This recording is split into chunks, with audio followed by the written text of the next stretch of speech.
Логарифм қасиеттеріне есептер шығару.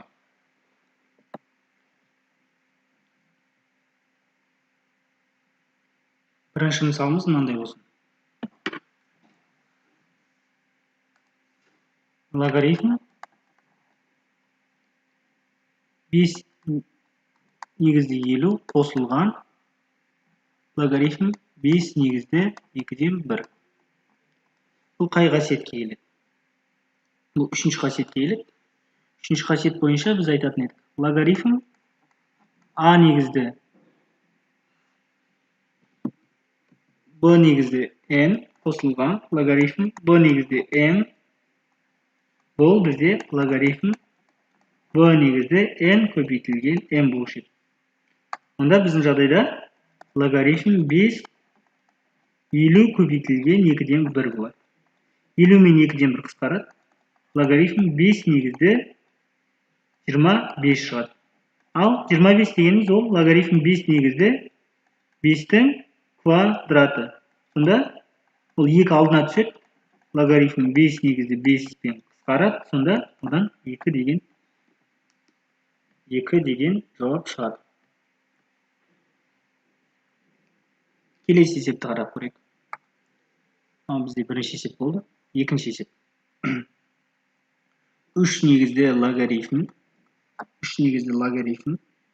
3 негізде 2 азайтылған логарифм 3 негізде 72. Бірінші, 5-ші қасиет бойынша біз білеміз.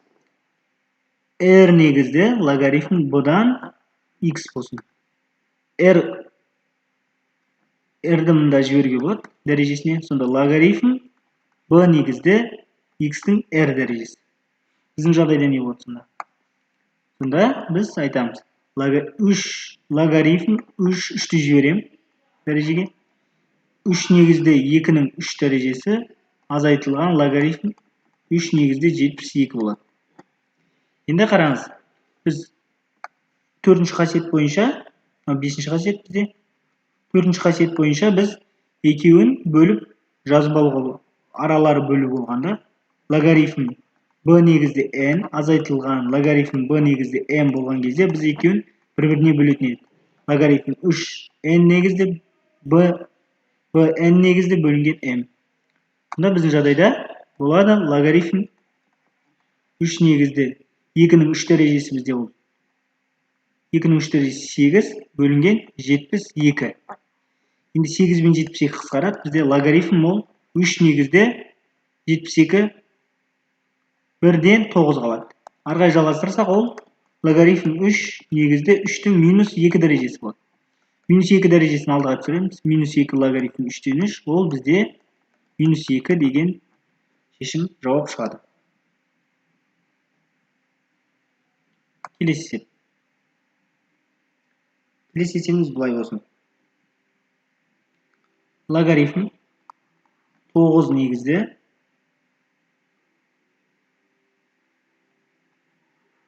3-тен 6 27 түбірдің астында 3-тен 6 болсын. Осы есепті қалай шығарамыз? Бірінші, мен аралар көбейту екен ескеруім керек. Мына екеуінің арасы көбейту, мына екеуінің арасы көбейту. Бұны бұлай шығарсам болады.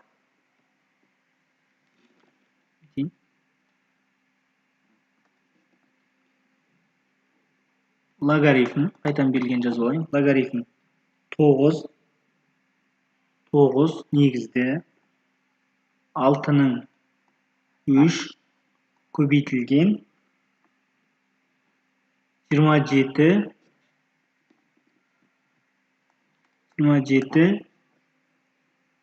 6 3. Осылай болады. Енді қараңыз. Бірінші, бөлшектің негізін жазып алайын. 9 көбейтілген 3-тің 6-дан 1 дәрежесі. 3-тің 6-дан 1 дәрежесі. Мен білем, 9 деген 3-тің квадраты. 3-тің квадраты көбейтілген 3-тің 6-дан 1 дәрежесі. Формула бойынша А-ның N дәрежесі көбейтілген А-ның M дәрежесі ол AN қосылған M болушы еді. Онда біздің жағдайда не болады? Сонда бізде 3-тің 2 қосылған 6-дан 1 деген сан шығады. Енді 6-дан 1 қоссақ, ортақ бөлімге 6-дан береміз. Ортақ бөлімге 6-дан берсек, бізде 3 негізде 6-дан 13 болады. Бұл жазып қояйын. Бөлшектің бөлімі сонда негізі 3 негізде 6-дан 13 шықты. Енді мынаны есептейін. Мына бөлігін есептейін. 27 деген 3-тің кубы көбейтілген 3-тің 6-дан 1 дәрежесі. Сонда не болады? 3-тің 3 қосу 6-дан 1 болады. Сонда 3 қосу 6-дан 19 болады. 3-тің 6-дан 19. Енді не істеймін? Енді жазып алайын. 3-тің 6-дан 19. Енді мынандай қасиет бар. Мынандай қасиет бар. Логарифм b-ның n дәрежесі, a-ның m дәрежесі болса, ол бізде m бөлінген n логарифм b-дан a болады. Осы қасиетті пайдаланып, мына есепті шығаратын боламыз. Сонда біздің есебіміз қалай түрленеді?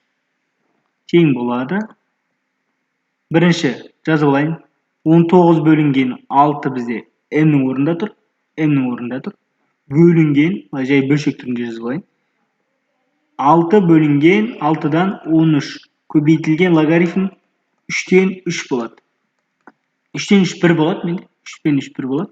Сонда 19-дан 6 орындар ауысады, 6-дан 13 болады. 6 мен 6 қысқарады, сонда жауабы 13-тен 19 деген шешім жауабы шығады.